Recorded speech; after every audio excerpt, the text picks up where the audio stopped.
the eternal optimist. I think that the revolution we're going to see is going to actually help print eventually. I think it's going to foster new markets for print, because you've seen, it's been leaked to the internet just within the last couple weeks. Eric posted it on the comic related forums and kind of shared it with us, but there is a PC, essentially a 2-page open and close full page PC reader that is being hyped right now as possibly coming. It's called the Microsoft Courier. Courier, that's it.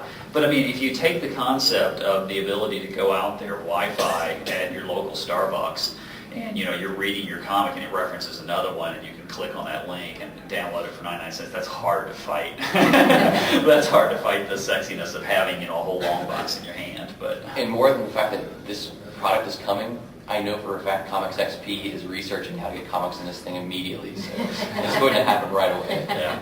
Yeah, it's there's a lot of things coming, but I think at the same time it's not going to kill. Everybody's so worried that one's going to destroy the other, and I really think that much like what's going on in the music revolution and what's evolving in magazines versus web pages and different things, it's going to allow diversification, specification, increase the type of stories you want to see, and also I think it's still going to help that print market in the long run. I think it opens us up to a wider audience, and maybe we can take advantage of that and forge some new frontiers and get some new readers.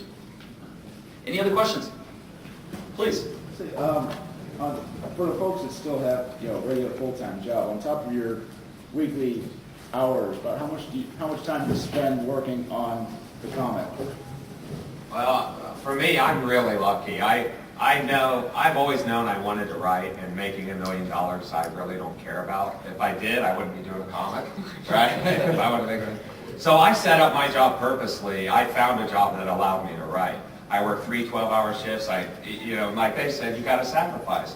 I gave up my parties on weekends, and I gave up my friendships on weekends. I work 3/12 Saturday, Sunday, Monday, and then Tuesday through Friday, I'm completely off to create whatever I want to create. So, ask yourself, how serious are you? Are you willing to make that big of a change to give yourself time to create? I have a question in the front. Yeah, a question about the big 2, big 3, whatever. Do you think that DC is doing the right thing with Zuda? Do you think that with their new Raza is doing with Zuda Comics and having people do competitions online, switch up the format to being landscape versus vertical?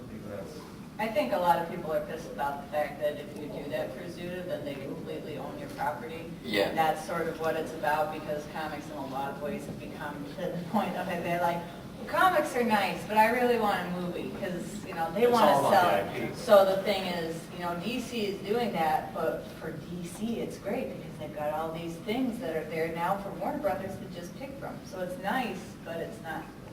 To be fair, they overpay you for making a webcomic, though. So the people who enter, I think, for them, it's a good deal. I think the page viewer loads too slow. Honestly, I've been to Zuda so many times, and I cannot make it even like 10 pages into a comic because it loads too slow, and I just give up, and I'm impatient. So I think they could refine it, but I don't know, it's another avenue for creativity, and the competition idea is kind of fun, I guess.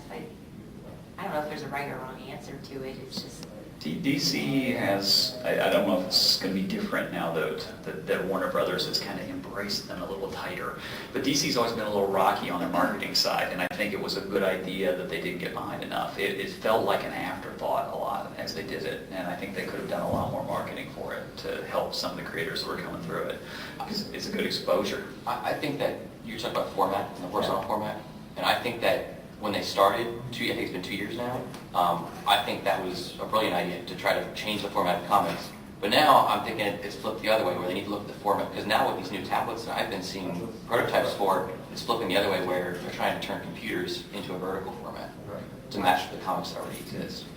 Apart from Zuda, I don't know of any long format web comics that have a wide format. I mean, all of them that I read are set up like this because I still think print and web are going to be married for a long time. Yeah. So I'm actually excited to hear that technology is embracing that, because people kept thinking the shape of comics would change. It hasn't happened.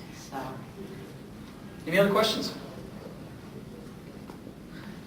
Well, in closing, I'd like to encourage you, these people who are sitting on this panel gave up like the last hour of a con when they could be still selling their books. So please consider going to their booths and supporting independent small press and picking up a copy, because there's some incredible stories here, as well as Studio Komikaze, Penny Dreadful Press. There's a few others here that I highly encourage you to go visit their booths, because there's some great, great creators. And certainly I will not forget Chad right here.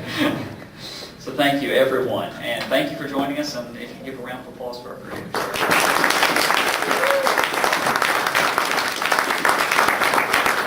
While I can talk to you all right now, I will give each of you a free copy of Blackluster Roll number 1 if you want to walk up here and get it. So, That's great.